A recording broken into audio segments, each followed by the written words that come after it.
Buenos días, jóvenes. Buenos días, Andrea. Buenos días.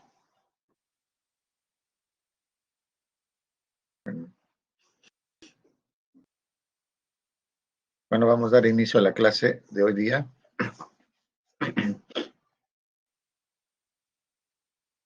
Buenos días.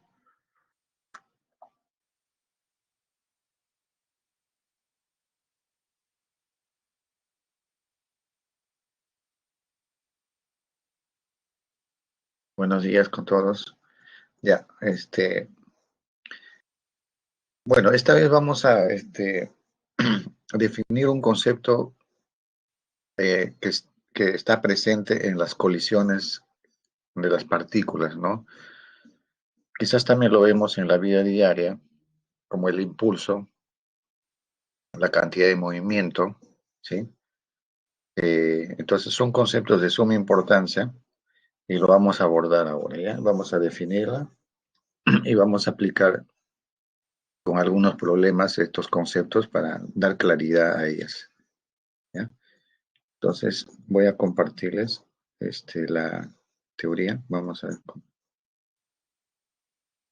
ya, un ratito. Ya está. Ya, ok. Bien, entonces,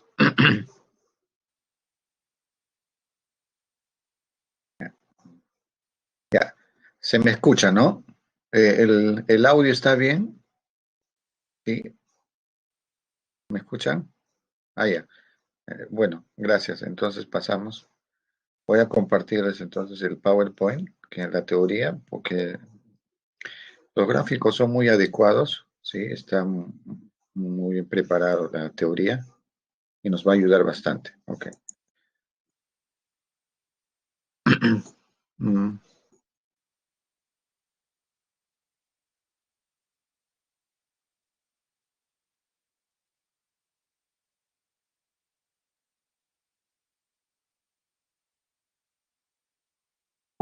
ok. Entonces el tema de hoy es cantidad de movimiento y gravitación universal. ¿Ya? Acá tenemos, por ejemplo, el impulso y la cantidad de movimiento, ¿no? Por ejemplo, el impulso es la fuerza que ejerce, ¿sí? Un cuerpo, o sea, y esa fuerza actúa en un tiempo muy pequeño. Acá, por ejemplo, ¿no? Para dar ese golpe en el cañón, ¿ves? O esa pequeña explosión, hay un impulso, ¿no? Puede haber también un golpe instantáneo, ¿no? Casi instantáneo, un delta pequeñito. O cuando usted juega al tenis o no patea una pelota, ¿no? Tanto la zapatilla está en contacto con la pelota o el tenis con la pelota también, ¿no? La raqueta con la pelota, ¿no? Entonces, eso se da en un tiempo muy pequeño. Pero ese impulso que causa, mira, acá damos un impulso. ¿Qué causa ese impulso, no? Lo que causa ese impulso es cambio en su cantidad de movimiento, ¿no? Va a producir un movimiento, un cambio en su estado de movimiento, ¿no? O en su movimiento. Muy bien, aquí vemos colisiones, vamos a estudiar también colisiones, ¿sí? También vamos a estudiar la gravitación universal, las leyes de Kepler y la fuerza de la gravitación universal, ¿no? O sea, que es una ley universal, la cual nos dice que hay una fuerza eh, presente entre los cuerpos másicos, ¿cierto? Que poseen masa y ellas se atraen con una fuerza que es proporcional a las masas e inversamente proporcional al cuadrado de la distancia que los separa, ¿sí?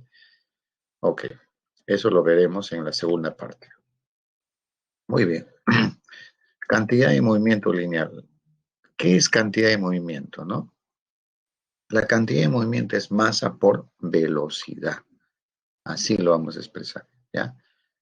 O sea, indica el estado dinámico de traslación de un cuerpo, ¿sí? O sea, quiere decir que la cantidad de movimiento hace referencia a la masa y a la velocidad, por lo tanto, pues indica la traslación de un cuerpo, ¿no? Entonces, toma en cuenta, mide masa y velocidad, ¿cierto? O sea, va a cambiar si la masa cambia, va a cambiar si la velocidad también cambia, ¿no? En el mismo orden, ¿sí? Muy bien. Acá tenemos, por ejemplo, un móvil, un cuerpo. Ese es un auto moviéndose, tiene una masa m, por lo tanto, tiene una cantidad de movimiento. Quiere decir, si fuera un tráiler, pues su masa es mayor y a la misma velocidad su cantidad de movimiento va a ser mucho mayor, ¿cierto? Mucho mayor. Entonces es un término, es una cantidad física de suma importancia que mide masa y velocidad.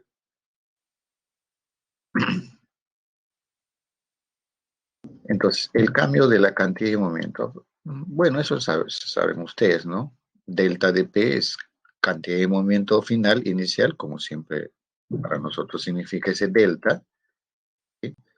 Y que nosotros queremos saber a ver la cantidad de movimiento de muchas partículas, ¿no? De 10 partículas, de lo que queramos.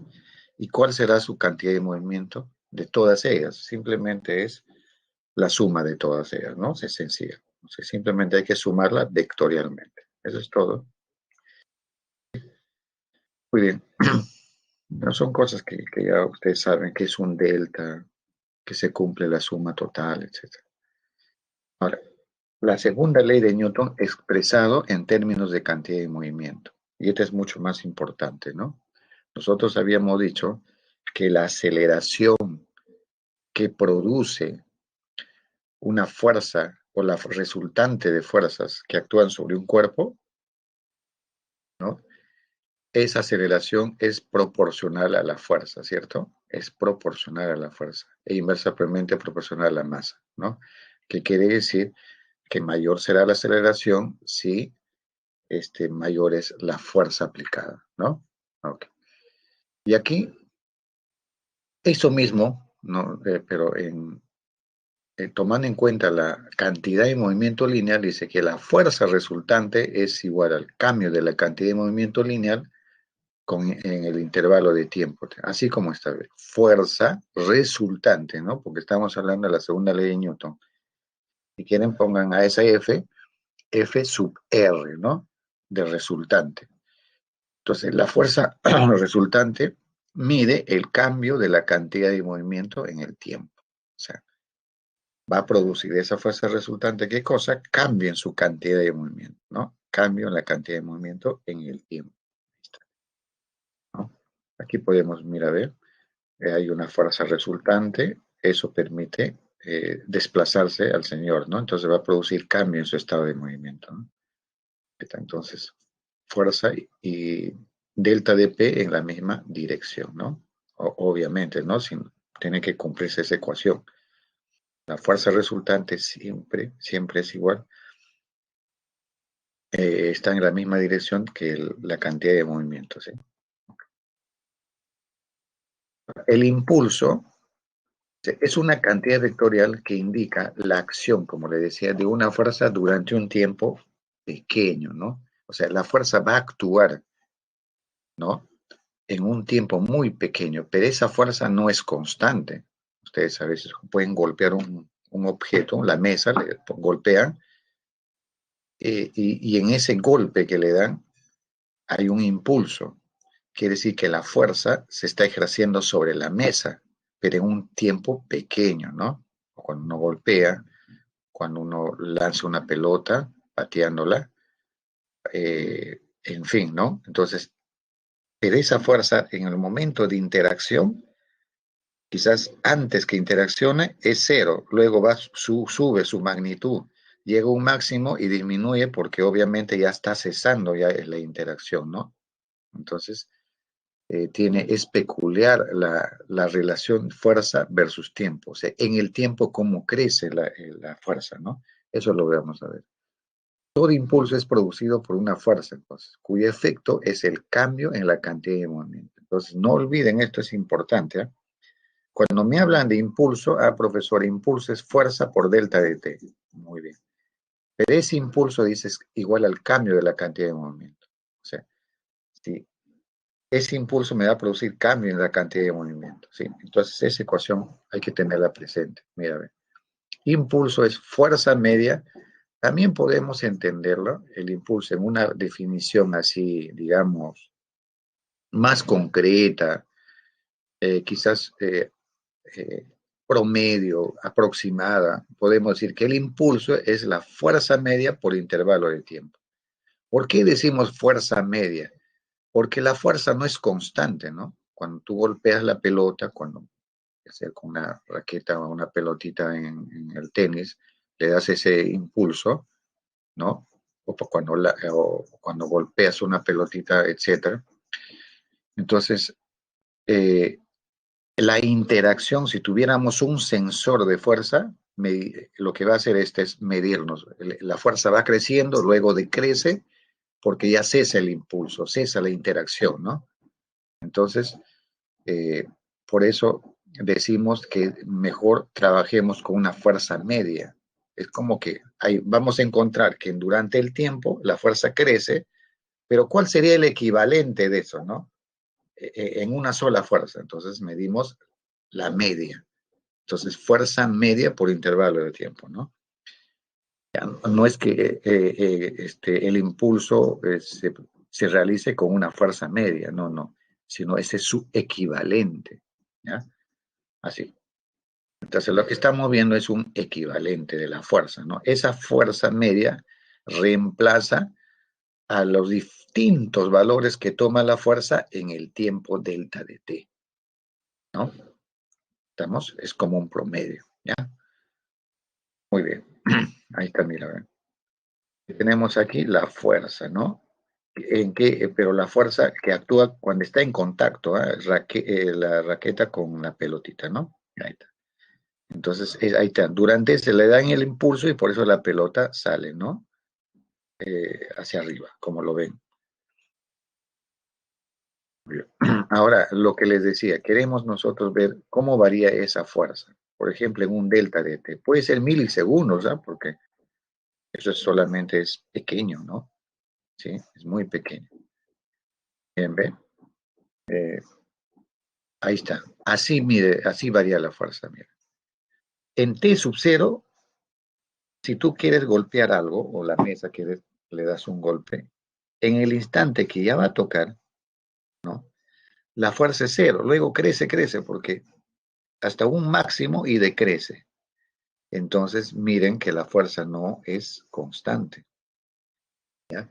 Pero como estamos en un gráfico fuerza versus tiempo, podemos hacer lo siguiente, ¿no? Ahí vamos a tener una fuerza máxima. Pero, ¿qué les parece si toda esa variación de la fuerza lo reemplazamos por una media de la fuerza? Es como que esa fuerza media me reemplaza a todos esos valores, ¿no? Que toma la fuerza. Es como en un salón de clase, no todos tienen la misma edad, pero lo que hago es un promedio de edades, ¿no? Entonces, algo así, ¿sí? Ya.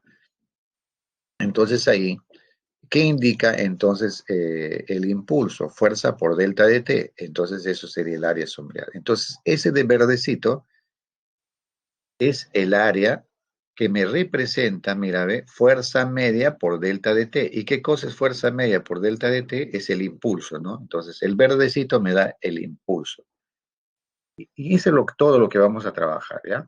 Si nos dan un gráfico fuerza versus tiempo, el área es el impulso. O que es lo mismo que es cambio en su cantidad de movimiento. No olviden que el impulso es cambio en su cantidad de movimiento, ¿sí? Ya está. Pues ese es el impulso. Si a mí me dicen hallar el impulso y me dan un gráfico, bien fácil. Entonces yo hallo el área y ya está, ¿sí? Ok.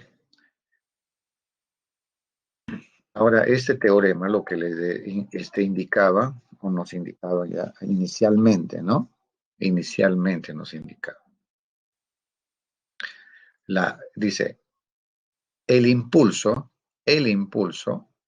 producido por una fuerza media resultante sobre un cuerpo en un intervalo de delta de t, porque el contacto, ¿no? Durante el contacto. Delta de t es el contacto, generalmente es de milisegundos, puede ser mucho menor o un poquito mayor, ¿no? Depende.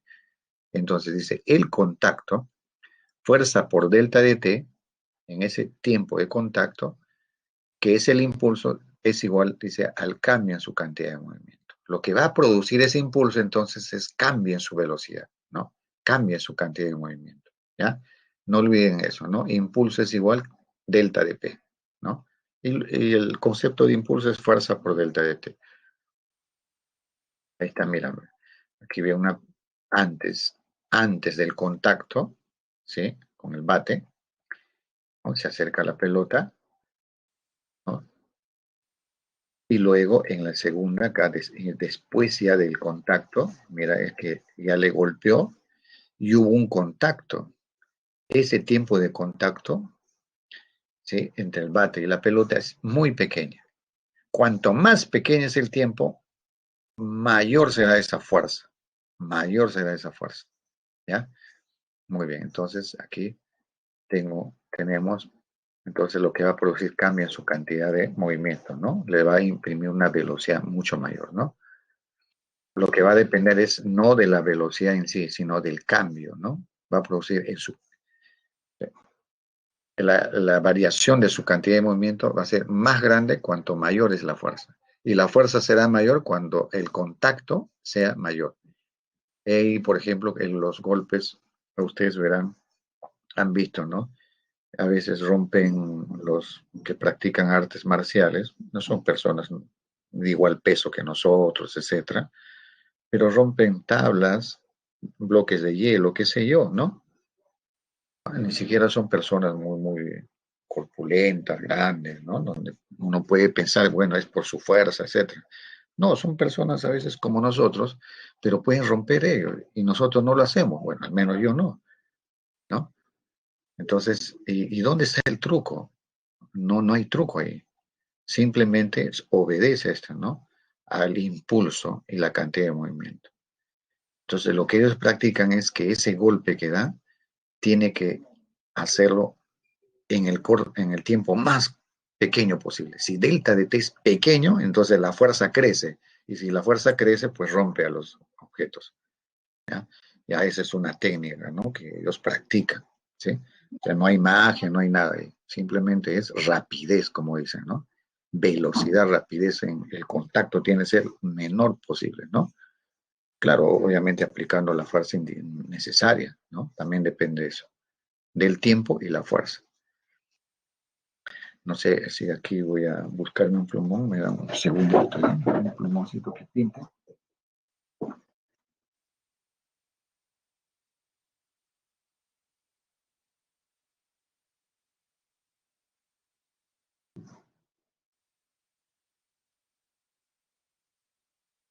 Acá tengo, disculpa. Sí, ya, ok. Si me logran ver, ¿sí? Ya. Le decía, el impulso, ¿sí? Es igual al cambio en su cantidad de movimiento. ¿Sí? Pero este es fuerza por delta de T. ¿Sí? Haciendo ver que esa es su fuerza media, ¿no? Si no, no podríamos definirla así, porque la fuerza varía. Imagínate. Listo. Entonces, eh,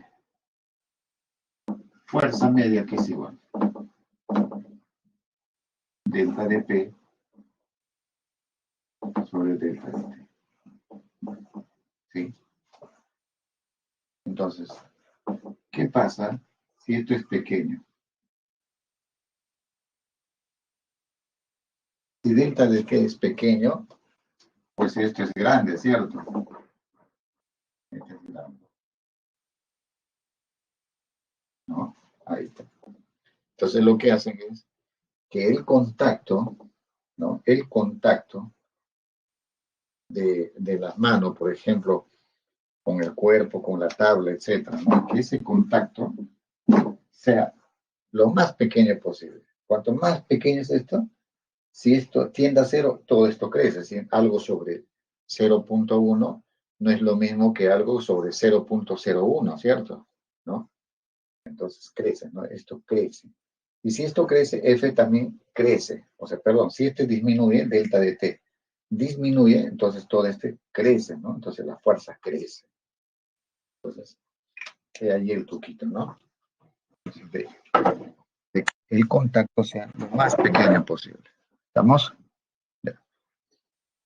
Ahora veamos el principio de la conservación de la cantidad de movimiento. Dice, la cantidad de movimiento total de un sistema, estamos en un sistema aislado, ¿sí? Dice, la cantidad de movimiento total de ese sistema permanece constante si la fuerza resultante externa que actúa sobre el sistema es nula.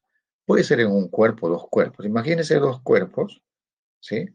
Que no hay, que la fuerza resultante que actúan sobre esos dos cuerpos, tres o más, o un sistema, si la fuerza externa, o sea, no entre ellas, ¿no? Sino la fuerza externa que actúan sobre ellas, por ejemplo, yo estoy sentado, ¿cuáles son las fuerzas externas que actúan sobre mí? Sobre una sola partícula o sobre un solo cuerpo. La fuerza gravitacional, la Tierra, mira, me está ejerciendo, es una fuerza externa, y la normal de la silla sobre, estoy sentado, ¿no?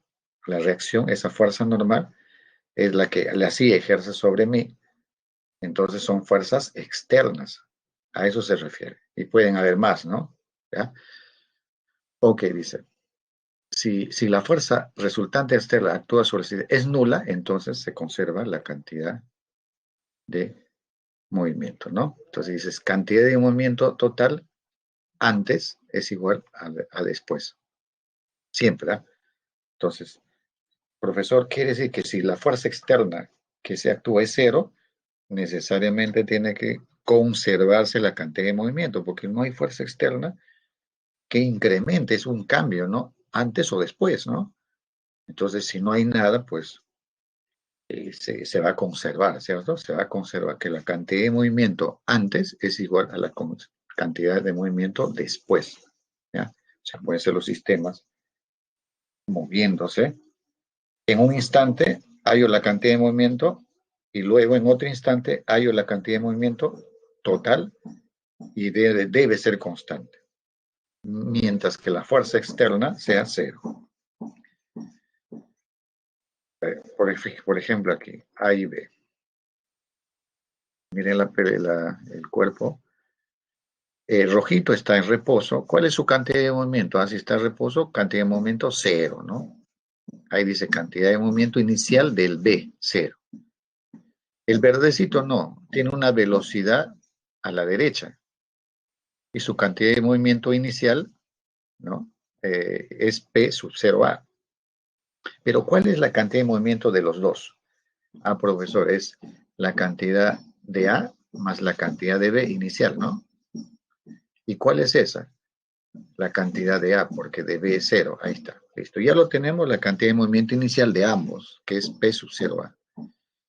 Y luego, a ver, luego de la colisión, imagínense, colisionan, inmediatamente luego de la colisión, el cuerpo B toma esa dirección, el A como ustedes están viendo, entonces la cantidad final será cantidad de movimiento de A más cantidad de movimiento de B, ¿sí? Entonces, mira, antes de la colisión y después de la colisión.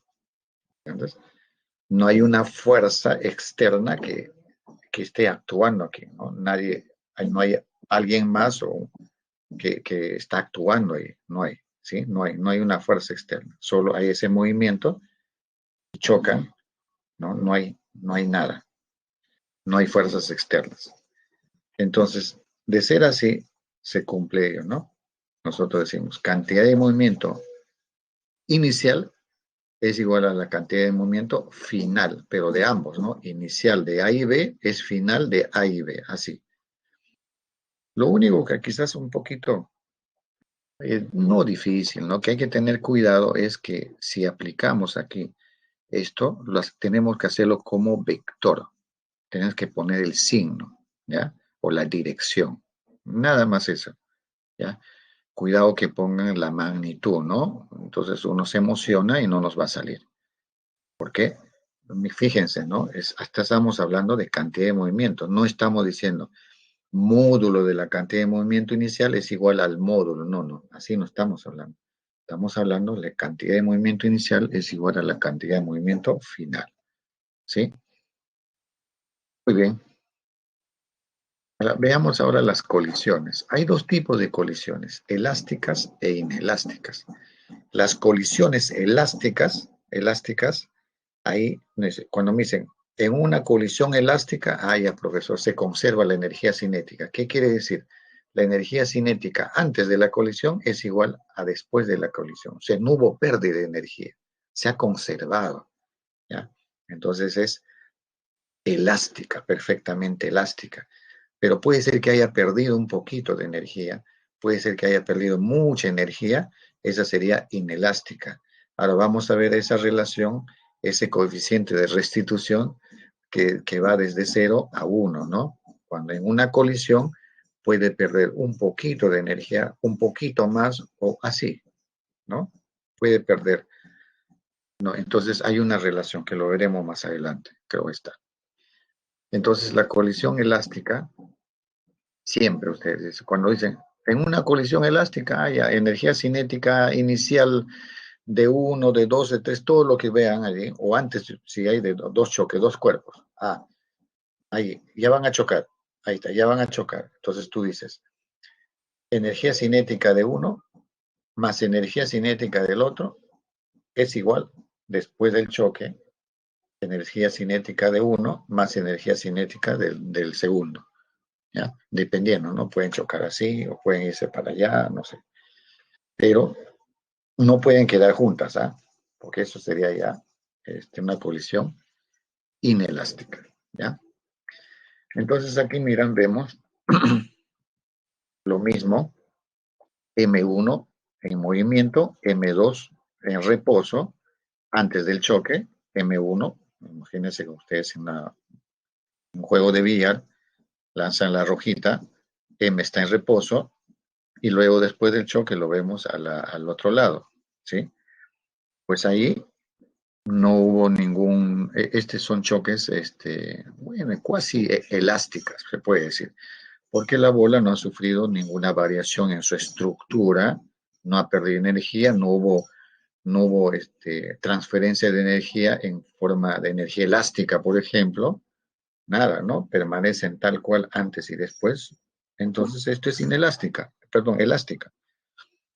Y acá vemos, miren, después del choque toma esa dirección M1 y M2 también toma esa dirección. Entonces, si me dicen que es elástica, entonces se va a cumplir esto, ¿no? La energía cinética antes del choque de ambos es igual después del choque de ambos. Es fácil poner. Aquí sí es sencillo, porque no es un vector, pues obviamente la energía cinética simplemente calculas y ya está, lo pones, ¿no? Todo positivo. Ni modo aquí me pongas negativo, ¿no? Todo es positivo, pues energía, ¿no? Ya está. No tiene dirección. Las colisiones inelásticas, sí, miren, hay una pérdida de energía cinética inicial, ¿sí? Siempre. ¿Por qué? ¿Y dónde? ¿Por qué pierde? Porque quizás ambos, cuando estaban en movimiento inicialmente, tienen una energía, digamos 100 joules, ambos, no sé, 1,70, 1,30, qué sé yo. Pero luego de la colisión, ¿ya? Resulta que si yo calculo su energía cinética, me va a salir 80. Y uno dice, ¿y qué ha pasado? Quizás pararon juntos y hubo una deformación, como los carros cuando chocan se deforman, nadie sale intacto, ¿no? Porque si salieran intacto, todo bacán, y eso sería elástica, pero no.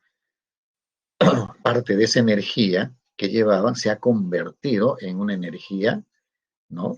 Energía elástica, ¿no? O sea, se ha deformado. En esa deformación, esa energía fue la causante de esa deformación. Se perdió energía, ¿no? Si tenía 100 y ahora luego 80, entonces esos 20 están ahí en la deformación, ¿no? Ha perdido. O sea, hubo disipación de energía también en forma de calor, ¿no? Porque los carros choques se calientan, pues ¿de dónde sale esa energía? Tiene que salir, pues obviamente, la energía cinética inicial, ¿ya? Entonces, Esa es una colisión inelástica. Generalmente cuando ambos salen juntas, ¿no? ¿Sí? O pueden salir también disparados por aquí y por allá, pero deformados, ¿no? Obvio, ¿no? Y esa deformación pues, se ha llevado parte de la energía cinética.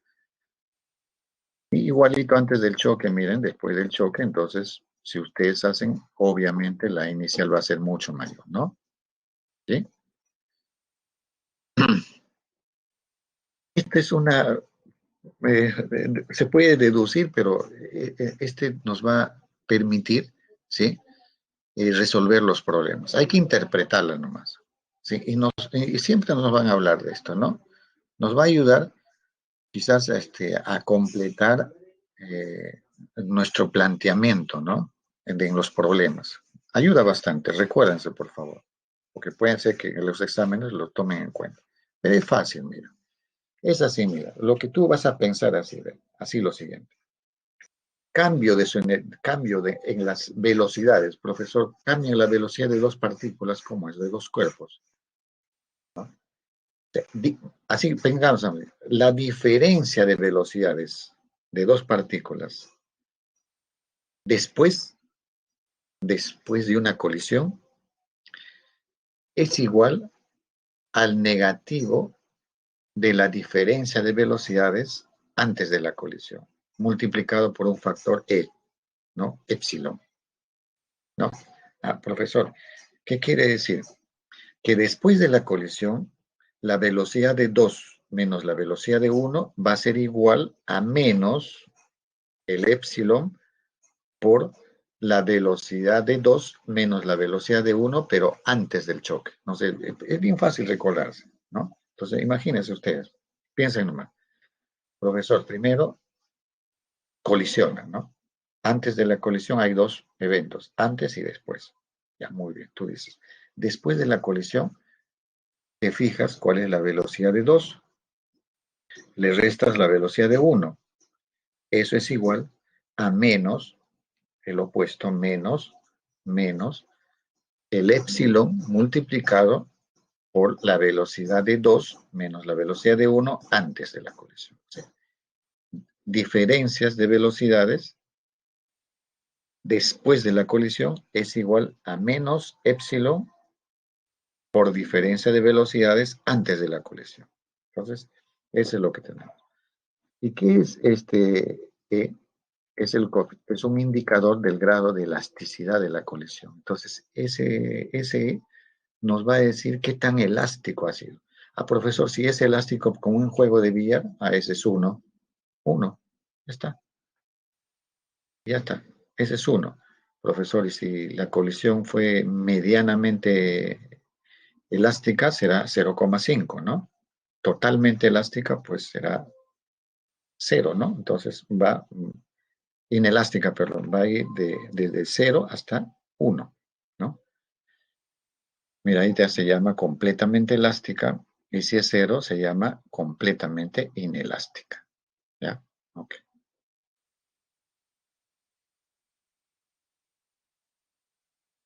Ahora pasemos a la ley de la gravitación universal. Esto es sencillo, ¿no? Entonces, a ver, antes de entrar a esto, a este tema, repasemos. ¿Qué se nos ha quedado? A ver, con ustedes también. Profesor, se nos ha quedado que la cantidad de movimiento es masa por velocidad. Muy bien. Listo. Con eso, ¿cómo? Y luego, el impulso, profesor, cuando uno golpea un objeto, etcétera, ¿no? Cuando uno entra en interacción para darle un impulso, una fuerza, digamos, ¿no? Entonces, en un impulso, ¿qué hay? Hay fuerza y tiempo, ¿no? Entonces, el impulso es fuerza por tiempo. Pero, profesor, la fuerza varía. Yo he visto una curva, es real. Si tuvieras un sensor, así se va a comportar, ¿no? Entonces, ¿qué fuerza voy a tomar si varía? Entonces vamos a tomar una fuerza media.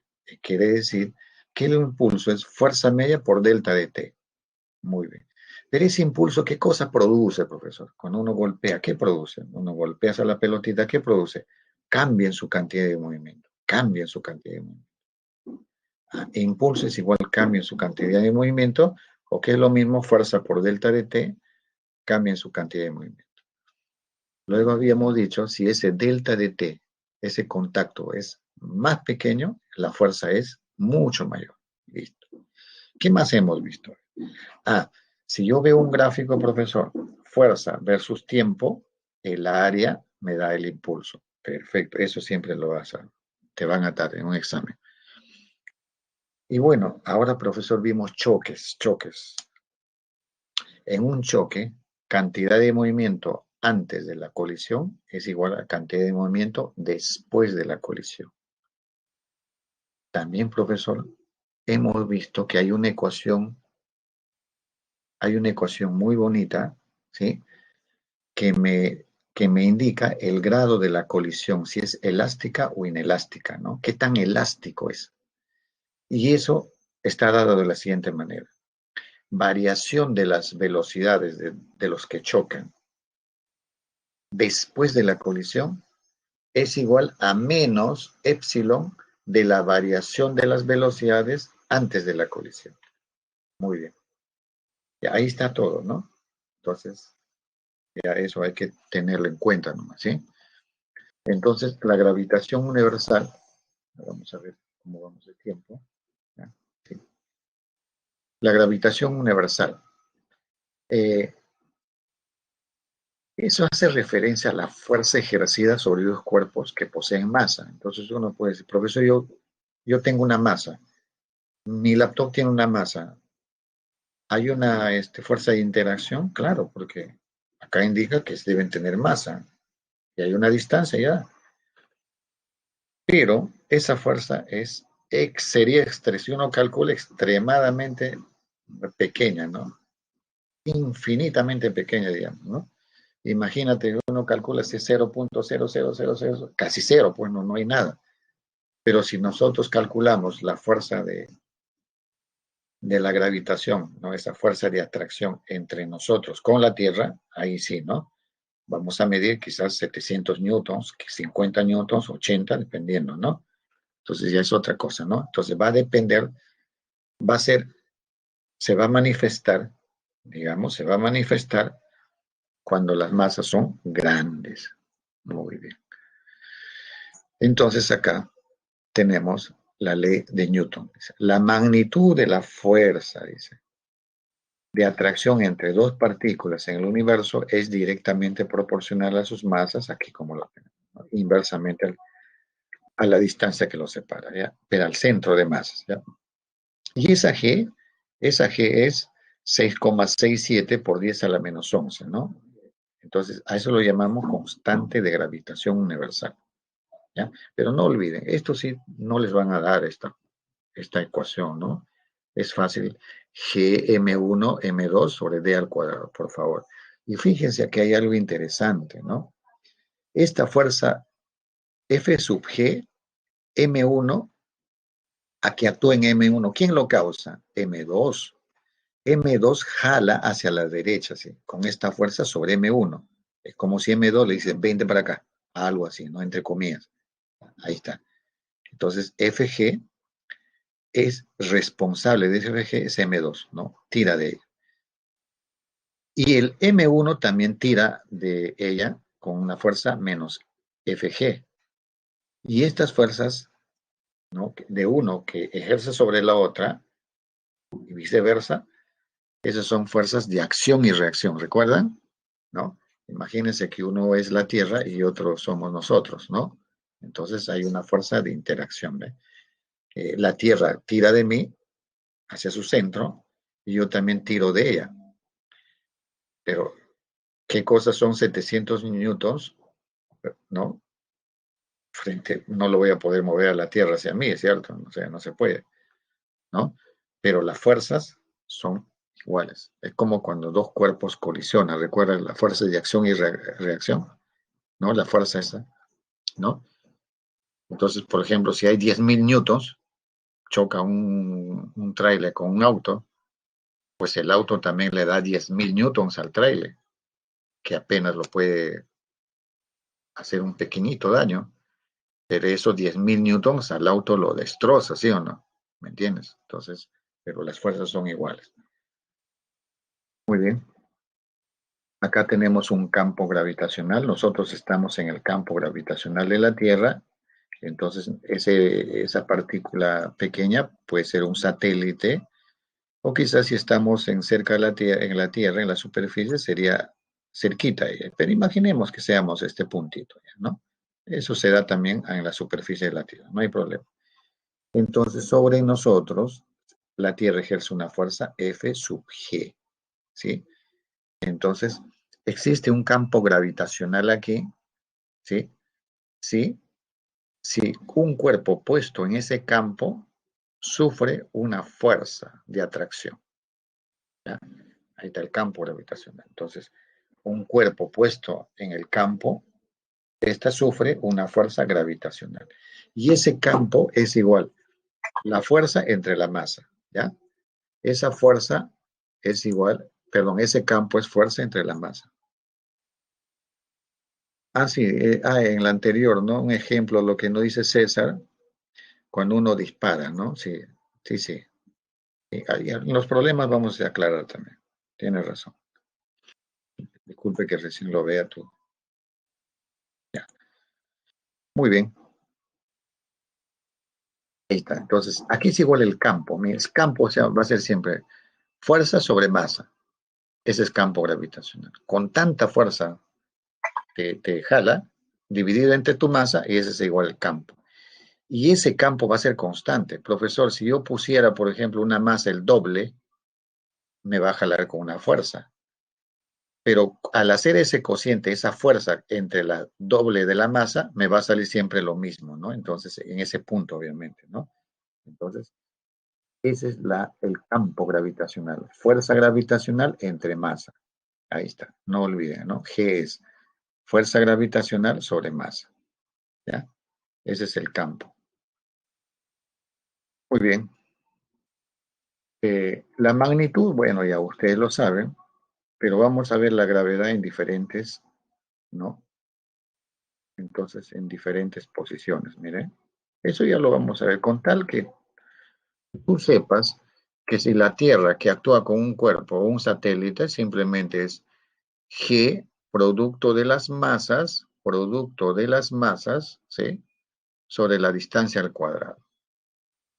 Y la gravedad, es igual simplemente Gm sobre d al cuadrado. Recuerda que la gravedad era fuerza sobre masa, pues la masa se cancela y me queda solamente esa. O sea, es lo mismo, ¿ya?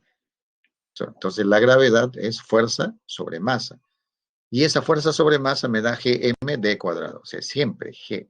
Entonces la gravedad, el campo gravitacional o llamado gravedad, ¿de qué depende? Solo, profesor, depende de la masa de la Tierra, depende de la distancia del centro de la Tierra a la superficie de la Tierra o más lejos, como quieras, depende de eso, ¿sí? Entonces eso es, ¿ya? Entonces vamos a ver las preguntas. Y la D2, ¿cuál es? César, D2 en... A ver, César, D2, ¿a qué se referencia?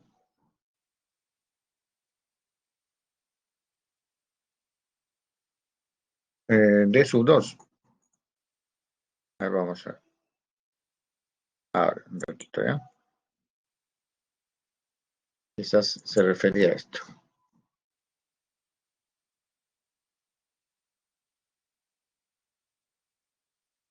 Ya esa es la gravedad. Aquí hay una sola distancia cuando interactúa un cuerpo. Si nosotros somos una masa m minúscula, la Tierra m mayúscula, y si yo quiero saber cuál es la fuerza con la cual me atrae la Tierra, simplemente digo G, masa de la Tierra, mi masa sobre la distancia al cuadrado desde donde estoy hasta el centro de la Tierra. Generalmente lo consideramos superficie de la Tierra. Y para un satélite ya no será solamente la distancia al centro de la Tierra, sino mucho más, ¿no? Así como lo vemos aquí, ¿ve? ¿Ya? Entonces ahí tenemos D para uno y para el otro R, ¿no? Entonces D1 y D2. ¿Ya? Entonces eso lo vamos a ver, pero quédense con esto, que la fuerza entre gravitacional es G, masa por masa sobre d al cuadrado. Esa nomás. Y el concepto de la gravedad, eso sí no olviden. El concepto de la gravedad es igual fuerza a esa fuerza que les estoy diciendo sobre masa.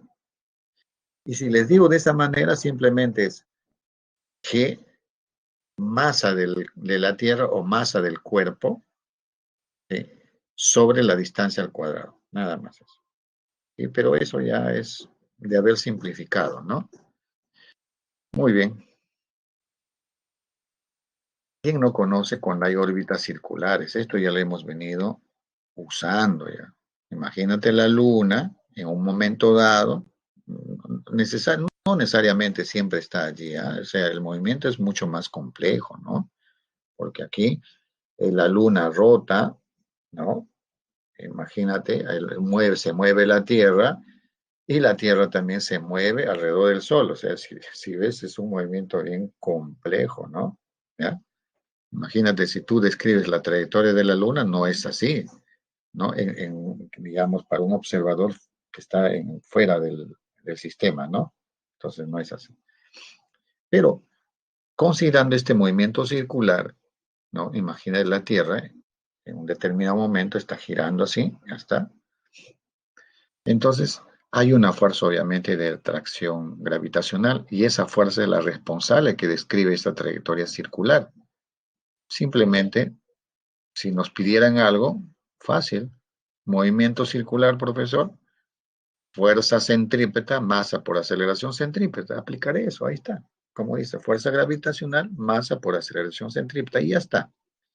Y tú sabes que la aceleración centrípeta es su velocidad tangencial al cuadrado sobre r, y también ya sabes que la velocidad también es omega por r, ¿no? Entonces ya son cositas que lo hemos ido viendo, ¿no? No hay nada de...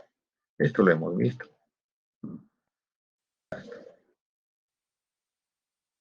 Leyes de Kepler, dice, los planetas obviamente escriben elipses, están el Sol en uno de sus focos. ¿Ya? Esa es una observación que hizo Kepler. Y luego también lo otro, su contribución es lo siguiente, en la segunda ley de Kepler dice, si por ejemplo la Tierra se traslada, por ejemplo, vamos a poner así, en esa dirección, se traslada, y demora, por ejemplo, una hora, vamos a suponer, en una hora se desplazó, ¿no? Recorrió un arco de ese tipo. Y si yo calculo este área, toda este área, va a ser igual que cuando en otro punto se encuentra la Tierra y en una hora, medimos una hora exacto, se va a trasladar, y en esa hora describe este área. Y esas dos áreas son iguales. Son iguales. Esa es la contribución del amigo Kepler, ¿no? Y luego también encuentra lo siguiente, ¿no? La ley de los periodos que le llamamos, ¿no? Dice, el cuadrado del periodo entre la distancia promedio al cubo es una constante. Es una constante. Entonces se va a mantener constante, ¿ya? Siempre será eso. El periodo al cuadrado entre la distancia al cubo siempre será una constante. Acá no dice, el cuadrado del periodo de revolución de un planeta es directamente proporcional al cubo de la distancia promedio entre el planeta y el Sol, ¿no? Esto es para los distintos planetas que giran alrededor del Sol, o satélites que giran alrededor, ¿no? De como la Tierra o de un planeta, ¿no? ¿Sí?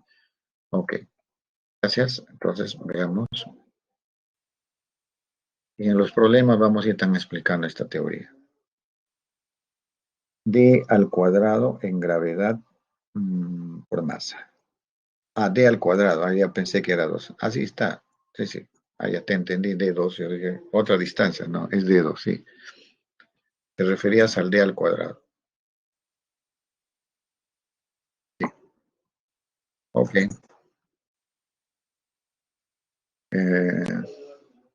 Entonces vamos a un receso, ya les quité el tiempo, por favor, ahí quedamos, ¿ya? Ok. ¿Qué es eso?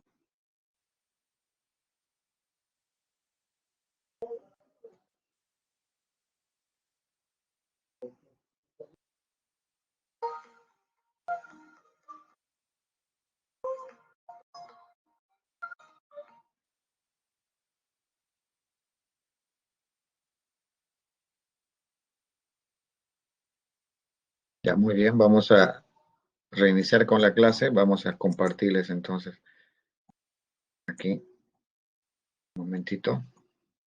Ya, ahí está. Ok. El audio está bien, ¿se me escucha? Jóvenes, el audio está bien. Ya, gracias. Gracias, ok. Vamos a ver. Veamos. Ejercicios. Ya está.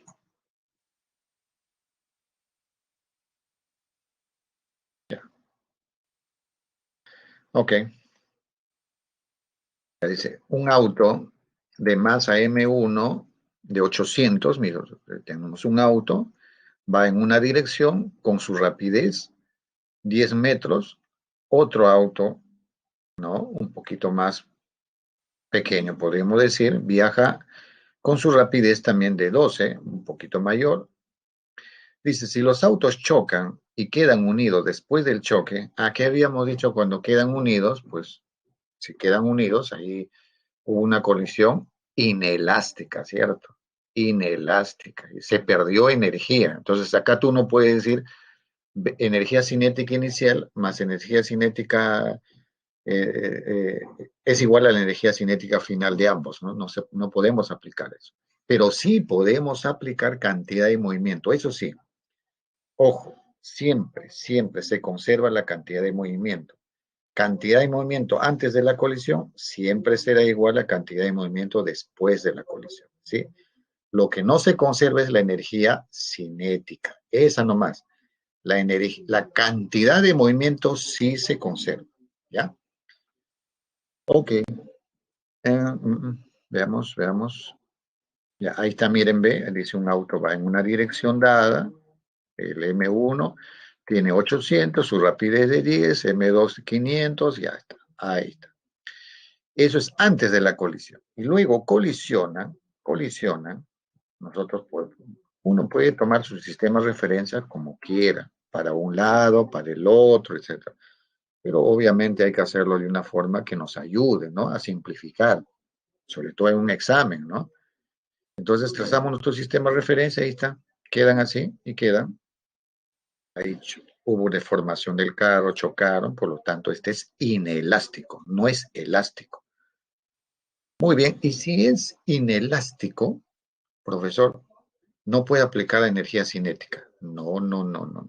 Profesor, ¿puede aplicar la cantidad de movimiento antes del choque y después? Sí, eso sí. Es lo bonito, que la cantidad de movimiento antes de una colisión y después de la colisión se conserva. Siempre vas a aplicar eso. Sea inelástico o elástico, P antes es igual P después. Siempre. Profesor, y si es inelástico como yo, también puedo considerar ese coeficiente de restitución que me mide qué tan elástico o inelástico fue el choque, eso también, porque ahí me están diciendo que ese EVA de 0 a 1, por lo que obviamente está considerando esa ecuación en los choques elásticos, si es elástico o inelástico. Acá no vas a aplicar energía cinética, no. Aquí no vas a aplicar.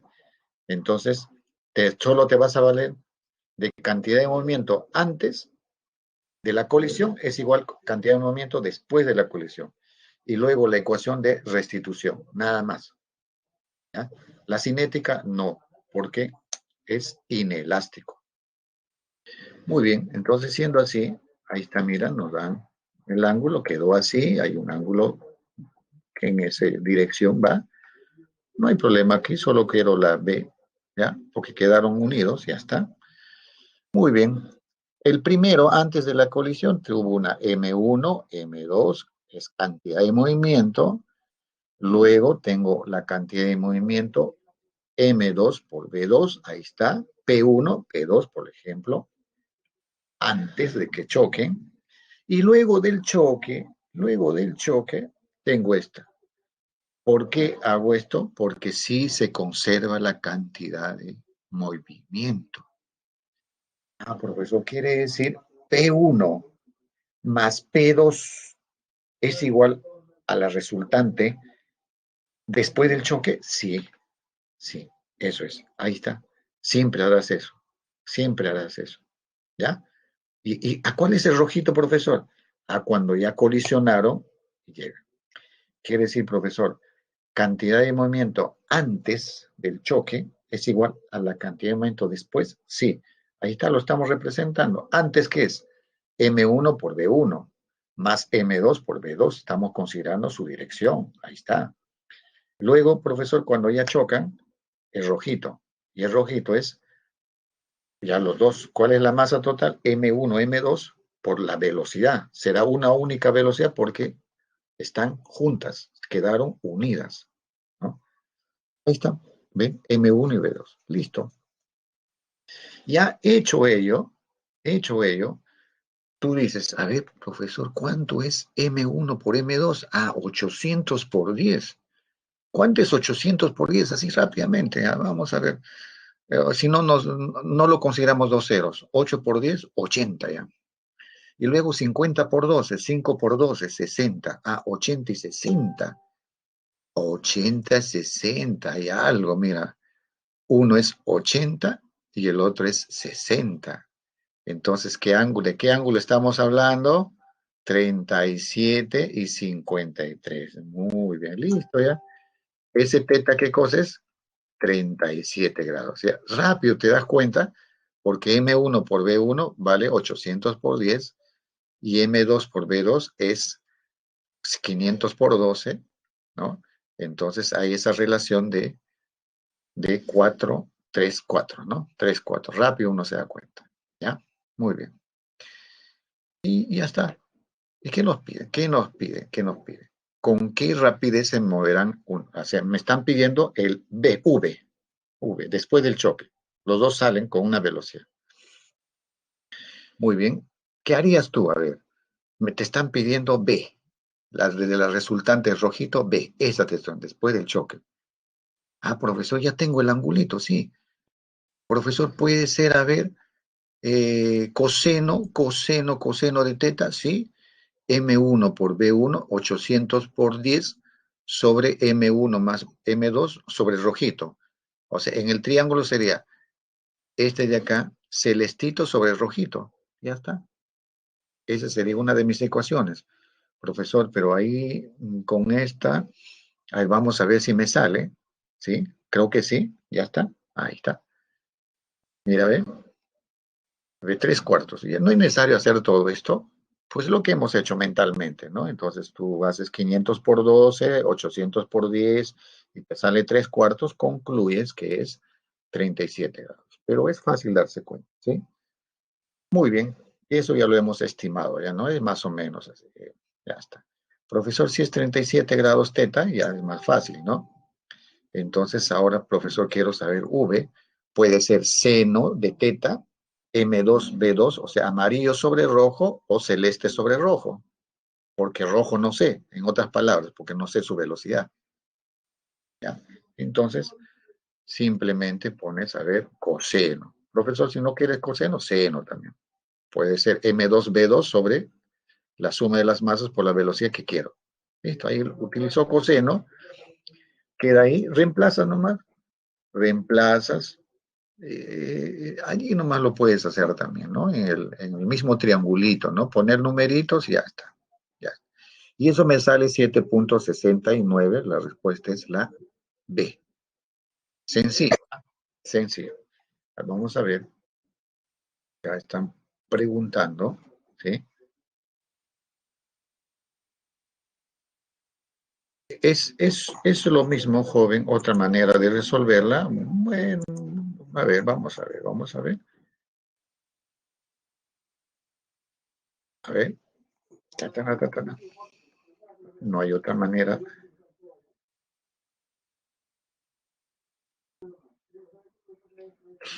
Otra manera de resolverla, quizás, sí, vamos a ver. Así, vamos a ver.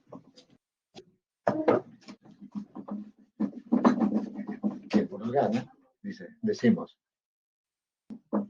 P antes, P después. P después, ¿no?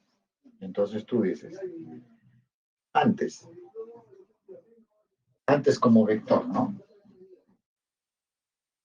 Más a 1 por B sub 1 más a 2 por B2 antes del choque. Después del choque, quedan juntos más a 1 más a 2 por su velocidad. Vector. Entonces tú dices M1 por... ¿Cuál es su B sub 1? B sub 1 está en X, entonces sería B sub 1, 0, porque solamente tiene una dirección en X, más a 2 por B sub 2. B sub 2, ¿no? Tiene 0 y B sub 2. Como vector, ¿no? Como vector es otra forma de representar. Y acá tengo M1 más M2 por la velocidad. ¿Cuál es su velocidad? B sub B coseno de teta, B coseno de teta, coma B seno de teta. Porque si tú lo descompones sería, pero es menos acá, ¿eh? Menos, ahí. Porque está en X y en Y hacia abajo. Entonces harías aquí, comparas, sumas las primeras componentes iguales con las primeras componentes. O sea, M1 por B1 más 0 es igual M1 más M2 por B coseno de teta. Ese es 1, ¿no? Igualando las X. Igualándolas así, sería aquí M2 por D2, M2 por B2, porque el primero es 0, ¿sí? 0. Digamos aquí, pongamos 0 más M2 por B2 es igual a M1 más M2 por B seno de teta. Negativo, ¿no? ¿Ya? Porque es menos seno de teta. Entonces, esta entre esta se cancela, tangente de teta, si tú puedes ya ver cuánto es, ¿no? Entonces acá, tangente de teta, ¿no? Si tú, esto entre este entre este es tangente de teta. Se cancelan las dos. Luego este entre esta, este entre esta, este entre esta. M2 por B2, M1 por B1. Entonces, ¿cuánta es la masa M2? La masa M2 es 500 por, ¿cuánto es su velocidad? 12. ¿Cuánto es de 1? 800 por B sub 1, 10. Este con esto se va 60 entre 80. Y este tangente de teta es igual 3 cuartos. 3 cuartos. Lo mismo, ¿no? Entonces, teta, ¿cuánto es? 37 grados. Haces todo esto y ya te pasa el tiempo, ¿no? Se te pasa el tiempo. El tiempo y ya pues nos gana, ¿no? Entonces, este es un problema para un examen de admisión, salvo buscar los numeritos quizás un poquito más correctos al final, que el resultado me dé también un numerito rápido de poder calcular, ¿no? Pero está muy bonito para un examen, ¿ya? Ahora, si tú lo abordas así, obviamente te va a tomar más tiempo. Entonces, lo bonito que es cómo es interpretarlo, ¿no? Correctamente, ¿sí? ¿Ya? Entonces, muy bien. Ya. Ok, pero es sencillo, no es tan complicado. A ver, vamos, si nos va a ganar el tiempo, pero ¿qué nos dice acá? No está bien, no, pregunten, ¿no? Nos tomamos un tiempo porque quizás esto, lo de ahí, nos ayude en otros problemas donde no podemos aplicar ya gráficamente, ¿no? Y te encuentras en un problema así, donde quizás nos planteen, donde esta manera que dice en la pizarra, como se plantea, sea más fácil. Igual, el primero con el segundo, así mentalmente, quizás en numeritos me salen, claro, aquí sale un poquito feita, ¿no? Luego se reduce, pero quizás hay otros problemas, va a salir más sencillo de poder localizar así al ojo, ¿no? A veces salen los problemas así. Pero lo que he hecho en la pizarra es para que tengan en cuenta que son vectores, vectores, tomen en cuenta eso, ¿sí?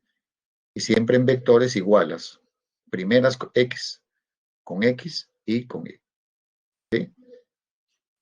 Claro, sí, está fácil, pero toma más tiempo, pero bueno, algunos, si tú sabes álgebra, sí, está al ojo nomás, ¿no?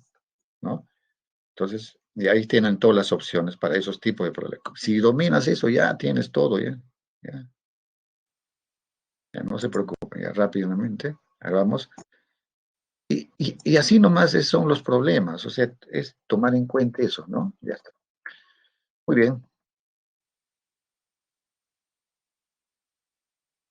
Otro, mira, dicen, un bloque aquí, mira, ve, hay antes de acá estamos hablando antes de la colisión y después de la colisión.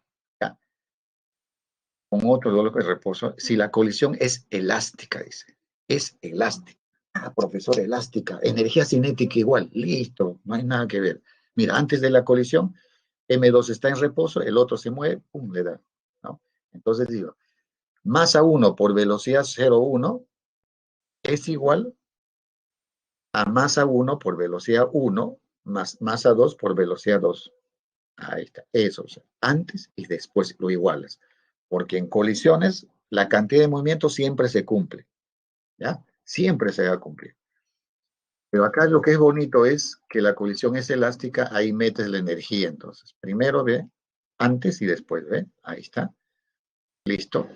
A ver, ¿cuál es la masa de uno? Masa de uno, 4, ahí está. ¿Cuál es su velocidad de uno? 6, ahí está. Luego, ¿cuál es la masa de 2? En masa de 2, 8. Su velocidad, 0. Por eso ahí está M, 2 por 0. Y luego, después de la colisión, ¿cuál es masa 1? 4. ¿Cuál es su velocidad? No la sé. V sub 1. Ahí está. Igual del otro, 8. ¿Cuál es su velocidad? No la sé. ¿No? No sé. Profesor, ¿y por qué imagínense, por qué, profesor, tú eliges ya el rojito para la derecha y el otro para la izquierda? ¿Por qué eliges así? ¿Cómo sabes? Porque ambos pueden irse para un lado también, ¿no? Ya, sí, tienes razón, por eso yo no he puesto el signo. Para mí esa es la velocidad, no sé cuánto es, porque B1 me puede salir negativo, me puede salir positivo, lo mismo B sub 2. Pero aquí viene la experiencia, señores, mírenme.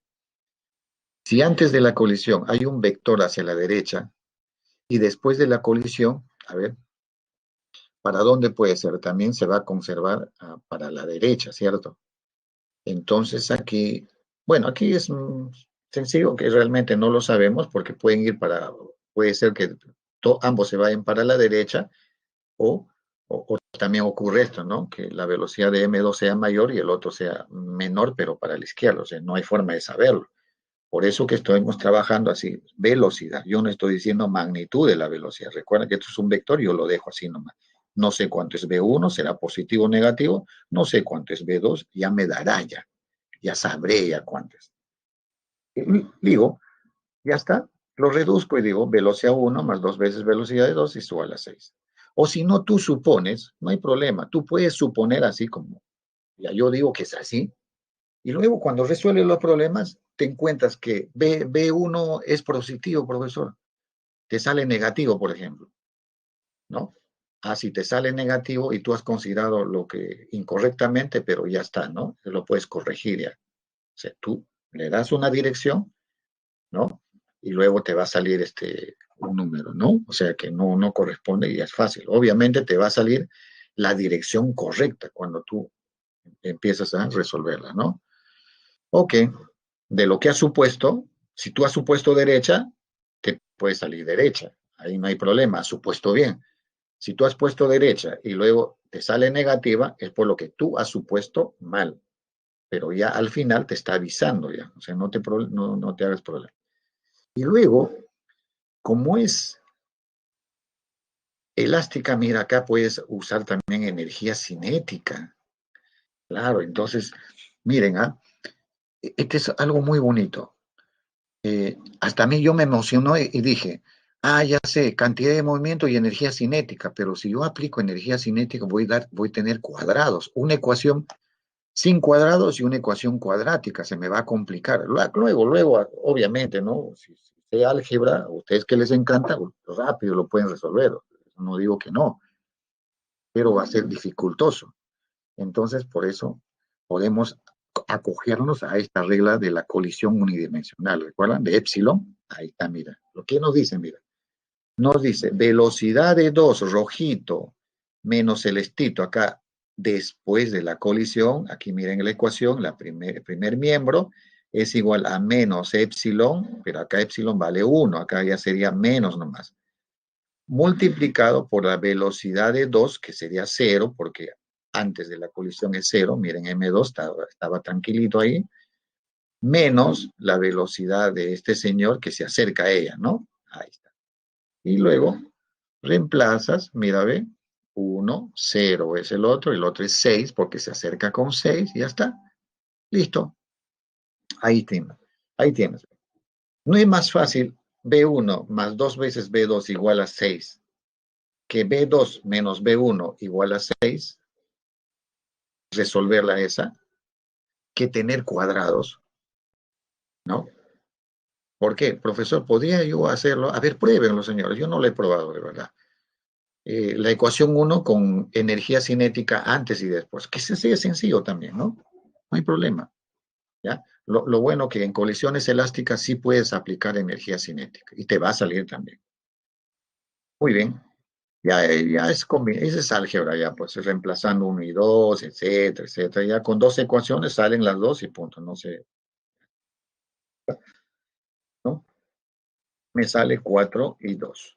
O sea, B2 me sale a la derecha, rojito, como es supuesto, y B1 me sale menos 2 a la izquierda, como es supuesto. Quiere decir, lo que yo he supuesto está bien. ¿Qué pasa? Que si B1 me hubiera salido 2 metros por segundo, quiere decir que lo que yo he supuesto estaba mal, ¿no? Ok, ponchen, o digo, capturen, ¿ya? Ok, vamos a ver cuándo nos va a ganar el tiempo. Ya, aquí, a ver, el 3, con respecto a la cantidad de movimiento lineal de una partícula, ya, ahora dice, ¿sabes qué? Quiero que me respondas concentrándote en la cantidad de movimiento, nada más te están diciendo. Uno dice, si la fuerza resultante sobre una partícula es nula, su cantidad de movimiento es constante, a eso lo vimos, ¿sí o no? Fuerza resultante, su cantidad de movimiento es constante, ¿sí o no? Su cantidad de movimiento de ese móvil, ¿sí? Si no hay fuerza, si la fuerza resultante es igual a cero, entonces en el tiempo se va a conservar la cantidad de movimiento. Es como que si un camión está yendo a una velocidad, pues si la suma en velocidad constante, ¿no? Su cantidad de movimiento se va a conservar porque no hay una fuerza resultante, ¿no? O si no, haces esto, ¿no? Pones la segunda ley de Newton, profesor, fuerza es cambio su cantidad de movimiento, eso ustedes lo saben, la segunda ley de Newton también es esa, y te dicen que la fuerza es igual a cero, igualas a cero, mira un poquito de matemáticas, dices cantidad inicial y final y ya está.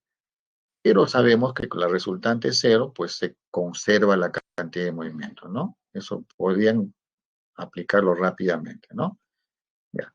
Esto es lo que hemos estado repasando. Luego nos dice, la cantidad de movimiento no depende del sistema de referencia, no, la cantidad de movimiento depende del sistema de referencia, ¿sí o no? ¿Okay? Estamos definiendo vector, estamos definiendo velocidad, ¿no? ¿Sí? Eso ya lo hemos en clases anteriores hemos hablado, ¿cierto? Sí, depende.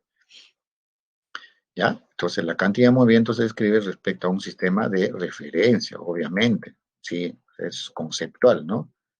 ¿No? No va a ser lo mismo que un observador, depende de cómo lo mida, ¿cierto?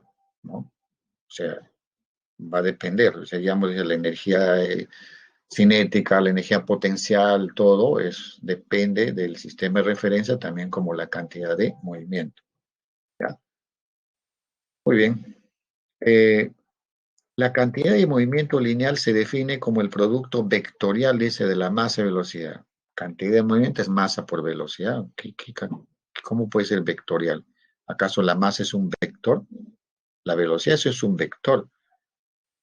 O sea, no es un producto vectorial, ¿no? Simplemente es proporcional a la velocidad. Cantidad de movimiento es igual a la velocidad multiplicado por la masa.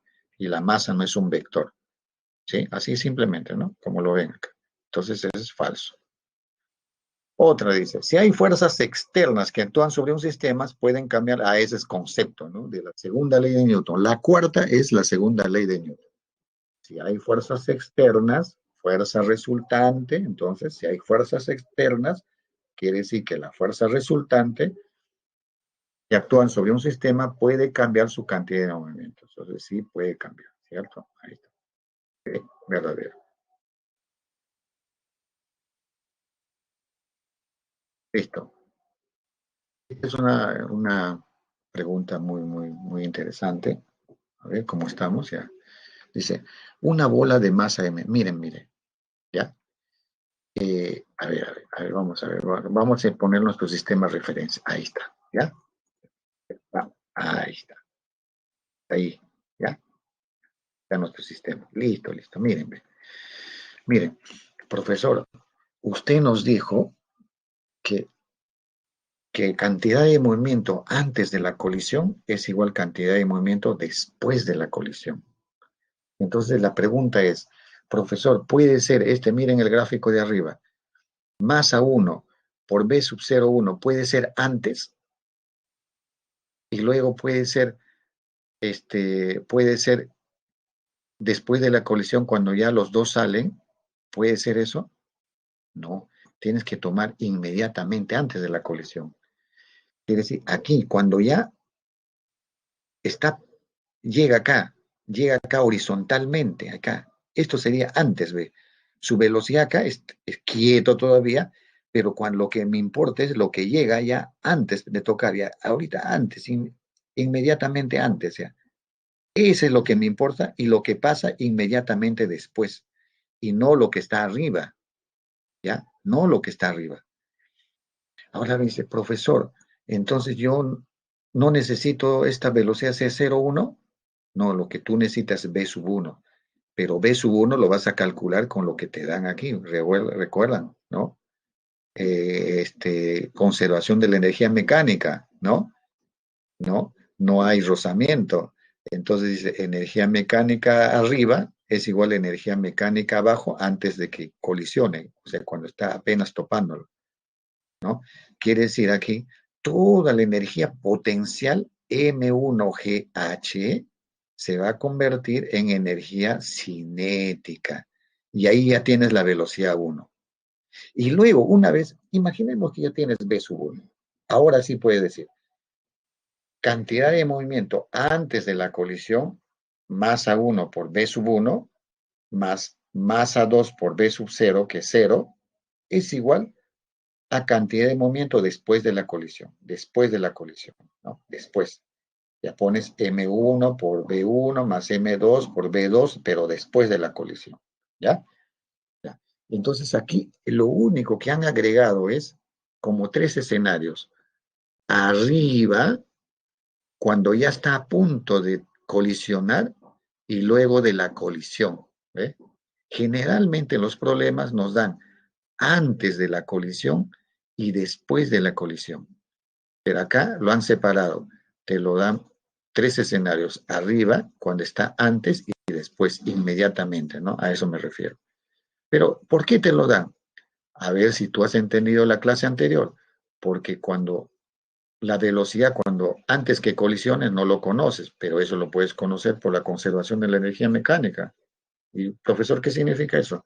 A un medio de la masa por velocidad 1 al cuadrado es igual m1 GH. Listo. Y ahí calculas B1 y ya está. Por eso te dan. O sea, es un plus más, ¿no? Un plus más. No sé si es para un examen, porque si nos toma mucho tiempo no lo es, pero es interesante, ¿no? Conceptualmente interesante. A no ser que uno los numeritos lo trabaje muy bonito y salga rápido, ¿no?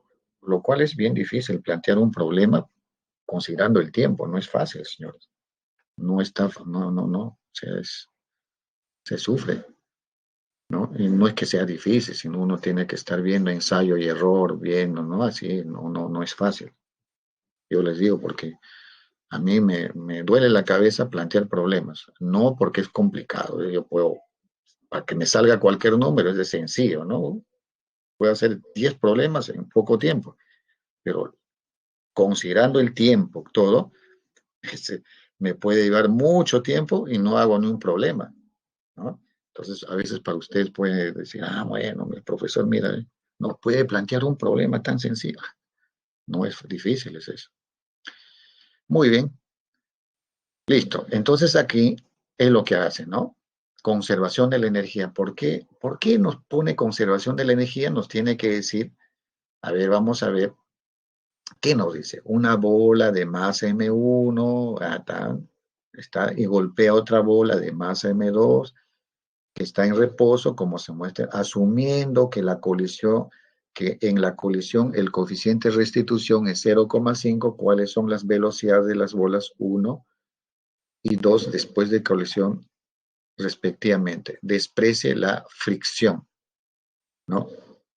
Entonces, acá nos están, si no hay fricción en el aire, se conserva la energía mecánica. Acá justo es lo que les decía, el profesor dice, a ver, la energía mecánica en el punto más alto es igual a energía mecánica en el punto más bajo, pero antes que lo colisione, está ya topando, así como está abajito, la figura así, listo.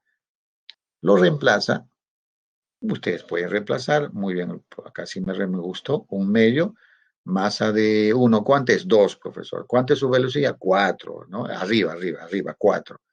Más mg, 2g, y la altura, profesor, ¿cuánto es la altura? 1 metro. Ahí está. Aquí es igual lo que les dije, ¿no? Un medio de su masa por velocidad 1 al cuadrado y listo. Y acá sale velocidad 1, 6. Ya está. Listo. Ya lo tienes abajo 6.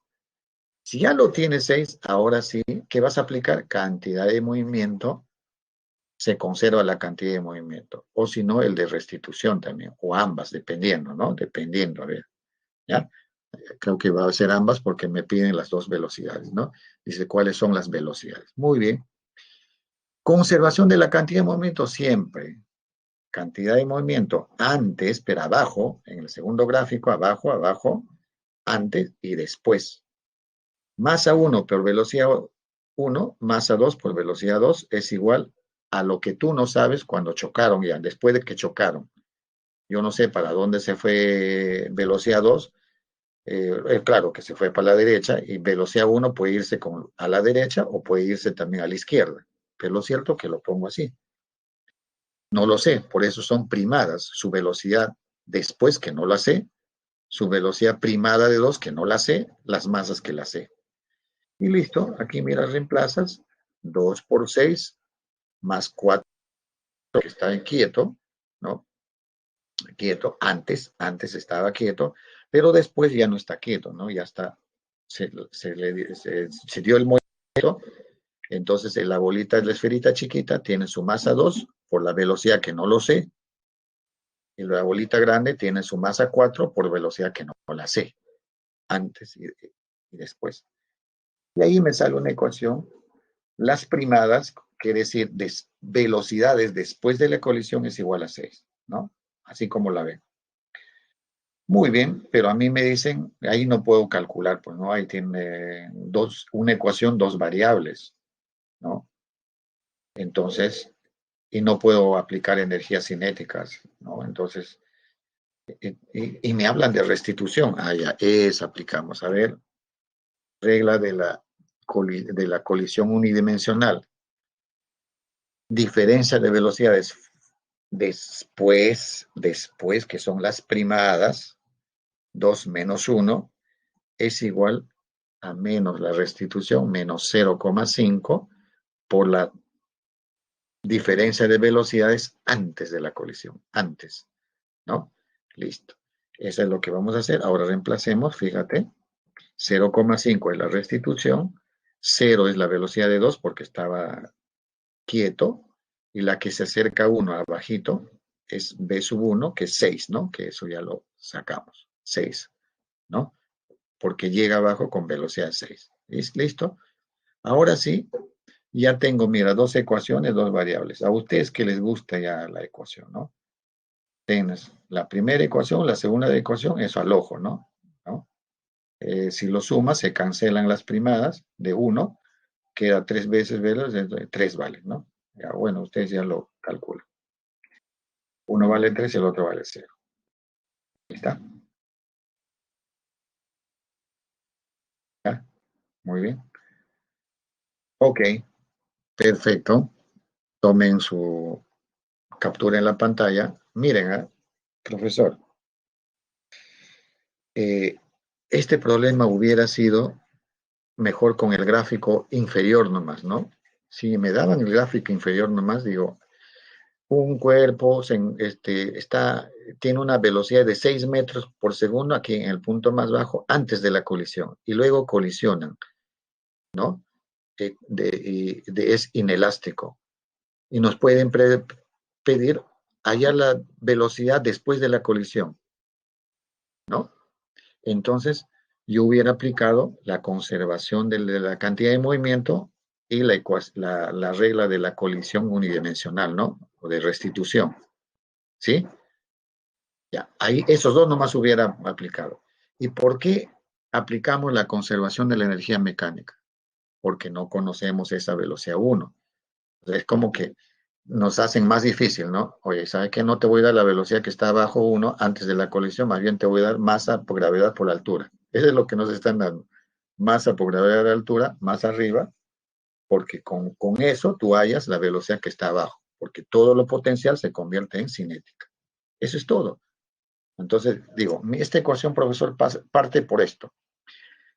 Aplico la conservación de la energía mecánica porque la energía potencial se convierte en cinético. Y en ese cinético abajo ya tengo la velocidad. Sí, ahí está, ya tienes la velocidad y te sale 6. Ahora sí, empecemos de nuevo. Cantidad de movimiento antes del choque es igual cantidad de movimiento después del choque. Ya tienes la ecuación 1.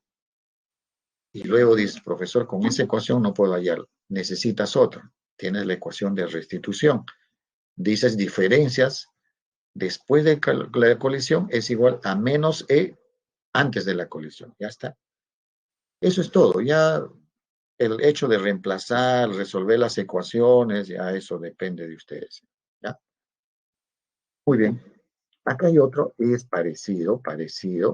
Mira, igual, para corroborar. Dice, dos cilindros huecos unidos. Ahí están, mira, ¿eh? Ahí están. Ya, ahí están, así. ¿No? Ahí están riel, por un riel, están acercándose uno hacia el otro, ¿sí? Dice, se deslizan en direcciones opuestas a lo largo del tubo horizontal. Mira, ahí está un riel, tubo horizontal, ¿sí? Como muestra en la figura, mira, sus velocidades antes de la colisión y después de la colisión son, dice, a ver, perdón. Sus velocidades antes de la colisión son, no después, antes. Para el 1, así como está, el 1 tiene su velocidad 2 metros por segundo. Así, 2, ya tiene 12. Y el otro tiene menos 1, claro, menos le han puesto porque obviamente es un vector, ¿no? Es, es menos 1 y es a la izquierda. Ya está. Y luego nos dice, determine las velocidades de los cilindros 1 y 2. ¿Cuáles son las velocidades de los cilindros 1 y 2, pero después de la colisión? Yo ya sé con qué velocidad se acercan, pero ahora, una vez que hayan chocado, con qué velocidad se alejan ellos. No lo sé. Listo. Cuando me dicen profesor aquí, cuando me dan E, que 0,5, eso no es elástico, es inelástico ya. Entonces aquí no puedes tú aplicar conservación de la energía cinética. Pero sí tienes que aplicar, ¿qué cosa? Conservación del momento, ¿no? P antes es igual a P después. Cantidad de movimiento antes igual cantidad de movimiento después, ¿sí? Y luego el coeficiente, la ecuación del coeficiente de restitución. Listo, ahí está, listo. Miren, ¿ve? Antes y después, M1, ¿cuánto es? 0,5. ¿Cuánto es su velocidad? 2. M2, 2. Su velocidad es -1. ¿Por qué pongo -1? Ya le dije, tienen que tratar como vectores. P antes y P después. Por eso está de negrita. ¿Ya? Ahí tienes que poner el signo. ¿Ya? Es -1, para luego es 0,5 por V1, que no sabes, después de la colisión, no sabes cuál es su velocidad, y esa velocidad es vector, por eso digo velocidad, no digo yo rapidez, más 2 que la masa del otro por su velocidad 2. Listo. Y acá lo que me sale es velocidad 1 más 4 veces velocidad 2 es igual a -2. Entonces digo, me falta una ecuación. ¿De dónde hago la otra ecuación? Como hicimos en el problema 4. Regla de la colisión unidimensional, digo, después de colisión, velocidad de 2 menos velocidad 1 es menos el épsilon sobre la diferencia de velocidades antes de la colisión. Mira cómo lo reemplaza, ¿ve? Sobre todo, miren ese como 0,5, velocidad de 2 antes de la colisión es -1, porque ese 2 se acerca a colisionar a la izquierda, -1. Y de velocidad 0,1 es positivo, por eso es -2. Porque si fuera negativo sería menos, ¿no? Obviamente. Tienen que tener cuidado acá los signos, ¿ya? Que esos son vectores, ¿ya? El signo menos que está ahí es de la fórmula. Y la velocidad que tú quieras reemplazar, ese tiene su signo también, ¿ya? Ojo, cuidado. Acá, en cantidad de movimiento, ten en cuenta los signos, ¿ya? Muy bien, una cosa es el signo de la fórmula y otra cosa es el signo de cada cantidad física que hay. Y luego con eso ya tienes ecuación 1 y 2, ya pues eso es ya para ustedes, ¿no? Dos ecuaciones lineales sencillas y tienes la respuesta. Uno sale -1,6 y el otro -0,1. Ah, miren lo interesante, dice, después de la colisión ambos salen para la izquierda, ¿ve? Todos salen para la izquierda. O sea, han colisionado, M1 se va para la izquierda después de la colisión y M2 también se va para la izquierda. ¿Ve? Ahí está. Profesor, ¿y qué pasa si yo hubiera supuesto? No hay problema, tú supón nomás. No te hagas problema, ahí sí puedes trabajar como ya supuesto, ¿no? Entonces, si al final te va a decir que si lo que has supuesto está bien o mal, no hay problema. Pero mejor sería que tú no sepas, lo dejes así, ¿no? Ya está. Eso es como quieras, ¿no? Ok. ¿Ve? Ahí está. Entonces ambos se van para la izquierda. Así es. ¿Y qué pasa si tú hubieras supuesto también ese B2 para la derecha y al final B2 te da -0,1? Simplemente hubiera dicho, ah, bueno, lo que yo he supuesto no es para la derecha, sino es para la izquierda porque me está saliendo -0,1. Nada más eso. ¿Ya? Ok, entonces respuesta a la... ¿Cómo lo vas a plantear este problema? No te vayas a la parte matemática, no porque está así de feíta, no, no, no. Acá simplemente dices, colisión inelástica, sí. ¿Cuál es tu ecuación que vas a aplicar? Cantidad de movimiento antes igual cantidad de movimiento después. Por ser colisión inelástica, perdón, tú vas a aplicar la ecuación de restitución. Listo. Acá no aplica cinética, ¿no? ¿Por qué? Porque es inelástica. Aplicas correctamente, teniendo en cuenta que son vectores, acá son vectores, con su signo llegas a esa respuesta, ¿ya? Porque ahí tienes dos ecuaciones, dos incógnitas. Muy bien. A ver, vamos a ver. Uy. Cuidado porque nos va a ganar el tiempo, jóvenes. Uy. Aquí también hay otra, miren, ve, nos hablan de la tracción de un automóvil, entonces me dan ese sistema. Y el graficuto, ¿qué me da? Fuerza con tiempo, ese es el impulso, ¿cierto? Ah, ya. Profesor, quiero hallar el impulso durante esta, digamos, esa fuerza aplicada, ¿no? Que le vamos a dar ese impulso, ¿no? Hay una fuerza en la tracción, todo eso, ¿no? Entonces, ¿cómo lo hay ese impulso? Ahí está, me lo dan el gráfico, ¿no? Ya, tiene que darte el gráfico. Entonces, hallando el área, profesor, hay el impulso. Ahí está, sí. Allá. ¿Listo? Sí, ya lo tienes el impulso, pero ¿qué nos han pedido? Eh, Determine su rapidez, dice, ¿no? Su rapidez. Pero el impulso es cambio de la cantidad de movimiento, ¿no? Impulso que era cambio de su cantidad de movimiento, por definición, eso lo hemos repasado. Pero la inicial es cero, porque el carro estaba así, luego adquiere una velocidad, ¿no? ¿No? Y una velocidad dada, esa es lo que me piden, y reemplazando simplemente tienes eso. Ahí está. Velocidad es cero, entonces la velocidad es impulso sobre la masa, 20 metros por segundo. ¿Ya? Ya, por favor, capturen porque estamos el tiempo. ¿Ya? Muy bien. Acá un satélite gira, dice, eso es sencillo, lo sabemos. Un satélite, vamos a tomar la parte de movimiento circular, ahí podemos aplicar qué cosa, señores. Movimiento circular, segunda ley de Newton, fuerza centrípeta, de frente te vas a aplicar fuerza centrípeta, de frente, ya no hay. Profesor, la fuerza centrípeta, masa por aceleración centrípeta. ¿Y cuál es la fuerza centrípeta? La fuerza gravitacional. ¿Y cómo les dije que es la fuerza gravitacional? G, masa, R al cuadrado. Ahí está. Esa es. ¿Y a qué es igual ese? M omega al cuadrado R. Pero, profesor, a mí no me piden omega, sino me piden F. ¿Cómo les dije que era omega? 2 pi F, recuerdan, ¿no? Omega, que es la velocidad angular, es 2pi la frecuencia, ¿no? 2pi-f, ¿recuerdan? 2pi-f, ¿ya? Eso es lo que ya hemos hecho en clases anteriores, ¿ya? Y luego de reemplazar eso es todo, ya está. Pero ese omega no me piden, ya les dije 2pi-f, 2pi-f, ya está. Y ahora de solo reemplazar, ¿ah? Esto no hay más que solo reemplazar, ¿ya? Ahí está, esto ya 2pi-f, acá nomás ponlo acá. En la ecuación 1 nomás pon 2pi-f y despeja f, listo. No hagas problemas y más. Ahí está, mira, acá. ¿Ve? 2pi-f, ¿ve? Ya está. Profesor, acá m con m se lo canceló, pues obvio, ¿no? Por eso me sale ese omega. Y listo. Ahí no hay más que pensar. Listo. Simplemente fuerza centrípeta, nada más.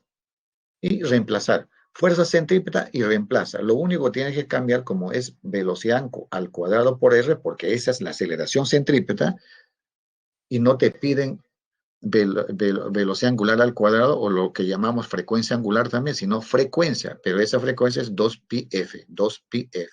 Y listo. Reemplazas, ya tú verás cómo lo reemplazas y todo, ¿no? Sabiendo que GMRT es, recuérdate, ¿eh? G, masa de la Tierra, radio de la Tierra es 10. ¿Ya? G, masa de la Tierra, R de la Tierra es 10. ¿Sí? Eso siempre tengo presente. Solamente si tú quieres la constante universal y masa de la Tierra por radio de la Tierra al cuadrado, eso te va a salir 10 metros por segundo o 9,8, ¿ya? Entonces, reemplazas y te va a salir esto. F, obviamente un poquito feíta por todo eso, ¿no? Y te va a salir la C. Pero es sencillo, es fuerza centrípeta, reemplazas sus valores, que la frecuencia angular es 2pi-f, nada más, y ya reemplazas, y ya está, ¿ya? Con la condición que al final, esa G, masa de la Tierra, R el cuadrado de la Tierra, es 10. Siempre va a ser 10. Muy bien, aquí tenemos ya para aplicar la ley de los periodos y distancias de dos satélites de Marte, ¿no? Phobos y Deimos. Entonces ya lo pones, profesor, ¿cómo era la tercera ley de Kepler? Periodo al cuadrado sobre distancia al cubo de un satélite con respecto a Marte es igual al periodo al cuadrado de otro satélite con respecto a Marte sobre radio al cubo. Simplemente periodo al cuadrado sobre radio al cubo es constante. Ya está. Solo aplica acá. Reemplaza nomás. Reemplaza. Ahí está, reemplaza. Porque ya los datos te están dando, ¿no? Asumiendo, dice, que el periodo de revolución, o sea, T de Deimos, periodo de Deimos, es 4.2 veces el periodo de F. Simplemente lo reemplazas. Este es más matemático, creo, ¿no? Porque ya en el planteamiento ya lo ponemos aquí, ¿no? Que es física, lo planteas y lo que ya tienes que hacer es reemplazar las variables, ¿no? Y ahí está, y acomodar. Les gusta un poquito el álgebra, bueno, esta está feíta, ¿no? Pero bueno, así es, que no les perturbe ello, ¿ya? La respuesta es la A. Miren, ¿ve? Solo planteate bien la ecuación y reemplaza nomás correctamente, ¿ve? Entonces acá dice, periodo de un satélite con respecto a Marte es igual al periodo de un satélite con respecto a Marte, que teniendo en cuenta cuadrados y radios al cubo, ¿no? Y luego de ello hay que reemplazar. Gracias y creo que vamos a ver, nos va a ganar. Ya, están, ya, ahorita. Sí, sí, las claves, sí. Uy, la clave. Uy, uy, uy, uy, uy, uy, uy, uy, la clave.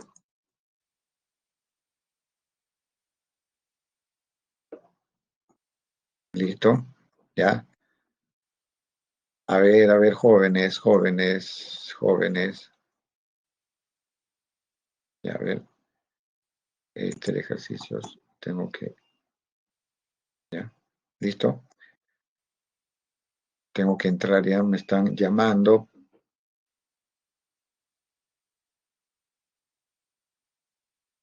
Ya, casa.